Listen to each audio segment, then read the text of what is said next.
देखिए, ऐसा होता है कि ब्रेस्ट कैंसर में 2-3 तरह के रिस्क होते हैं। एक होता है नॉर्मल रिस्क, एक होता है फेमिलियल रिस्क और एक होता है जेनेटिक रिस्क। लगभग 10% लोगों में जेनेटिक एबनॉर्मेलिटी होती है। वैसे तो कई तरह की जीन्स में एबनॉर्मेलिटी होती है, बट जो 2 मोस्ट कॉमनली जीन्स हैं वो हैं BRCA जीन्स, और उसमें होती हैं BRCA1 एंड BRCA2 जीन्स। ये जीन्स हमको फ्यूचर में ब्रेस्ट कैंसर होने की कितनी संभावना है इसके बारे में बताती हैं। BRCA जीन कराने के काफ़ी सारे इंडिकेशंस हैं। किसी भी घर में किसी मेंबर को या किसी पेशेंट को ब्रेका जीन्स, जिसको हम कहते हैं शॉर्ट में BRCA को ब्रेका, अगर वो जीन एबनॉर्मल आई हैं, म्यूटेटेड हैं या वर्ड कहते हैं पैथोजेनिक हैं, तो उसमें बाकी घर के मेंबर्स को, एंड जब हम घर के मेंबर्स को कहते हैं तो ब्लड रिलेशंस को वो टेस्ट कराना चाहिए। अगर किसी को खुद ब्रेस्ट कैंसर हुआ है और 40 की उम्र से कम पे हुआ है तो अपना टेस्ट और अपने बच्चों का टेस्ट कराने का इंडिकेशन बनता है। अगर घर में किसी को 40 की उम्र से नीचे ओवेरियन कैंसर या ब्रेस्ट कैंसर हुआ है, एक मेंबर को हुआ है या 2 मेंबर्स को हुआ है, या एक पर्टिकुलर टाइप का ब्रेस्ट कैंसर होता है जिसको हम लोग कहते हैं TNBC, triple negative breast cancer हुए हैं, या 40 से ऊपर अगर घर के 2 मेंबर्स को ब्रेस्ट कैंसर हुआ है या ओवेरियन कैंसर हुआ है, तो इन पेशेंट्स को ब्रेका टेस्ट कराना चाहिए।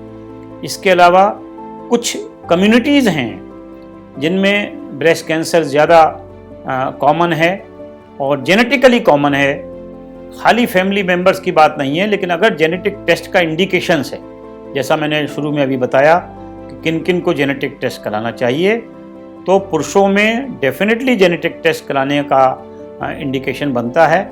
वैसे भी पुरुषों में ऐसा नहीं है कि ब्रेस्ट कैंसर नहीं होता, लगभग 1% ब्रेस्ट कैंसर पुरुषों में भी होता है, और पुरुषों में ब्रेका जीन्स ज़्यादा पॉजिटिव माना जाता है, जबकि पर्टिकुलरली BRCA2 जीन्स की जो म्यूटेशन है वो ज़्यादा कॉमन होता है, तो पुरुषों को भी ब्रेका जीन्स कराने की बनती है। कोई जोखिम नहीं है, ये तो ब्लड के ऊपर होता है, तो इसमें कोई रिस्क इन्वॉल्व नहीं है। हाँ, थोड़ी सी एंग्जाइटी ज़रूर होती है कि अगर रिजल्ट एबनॉर्मल निकल आया तो क्या होगा। ये future probability of breast cancer बताते हैं। मतलब ये है कि अगर किसी को BRCA1 की एबनॉर्मेलिटी है तो 40 से 50% लोगों को फ्यूचर में ब्रेस्ट कैंसर होने की संभावना है। उसी तरह 6 से 30% लोगों में ओवेरियन कैंसर की फीमेल्स में संभावना है। अगर BRCA2 एबनॉर्मल है तो लगभग 30% लोगों में ब्रेस्ट कैंसर की संभावना है। इसके अलावा कुछ और कैंसर्स भी, जैसे ओवेरियन कैंसर है, प्रोस्टेट कैंसर है, पैंक्रियाटिक कैंसर है, स्टमक कैंसर है, उसके भी ज़्यादा होने की संभावना है। अगर किसी का दुर्भाग्य से BRCA1 और BRCA2 दोनों ही एबनॉर्मल हैं तो उनमें 85% संभावना है कि ब्रेस्ट कैंसर होगा। नहीं, जेनेटिक जोखिम को कोई नहीं कम कर सकता।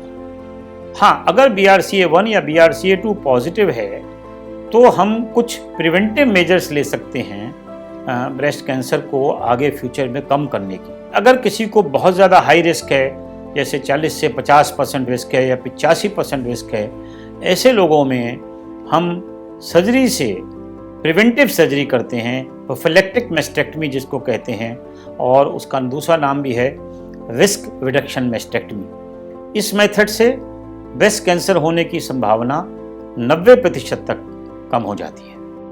बिल्कुल ऐसी संभावना है, जैसा मैंने बार बार कहा, कि 100% को नहीं होता। अगर BRCA1 एबनॉर्मल है तो 100 में से 40 को होगा, 60 को नहीं होगा। अगर BRCA2 पॉजिटिव है तो 30-35 को होगा, 70 को नहीं होगा। BRCA1 BRCA2 दोनों भी पॉजिटिव हैं, तब भी लगभग 15 से 20 लोगों को लाइफ में ब्रेस्ट कैंसर नहीं होगा।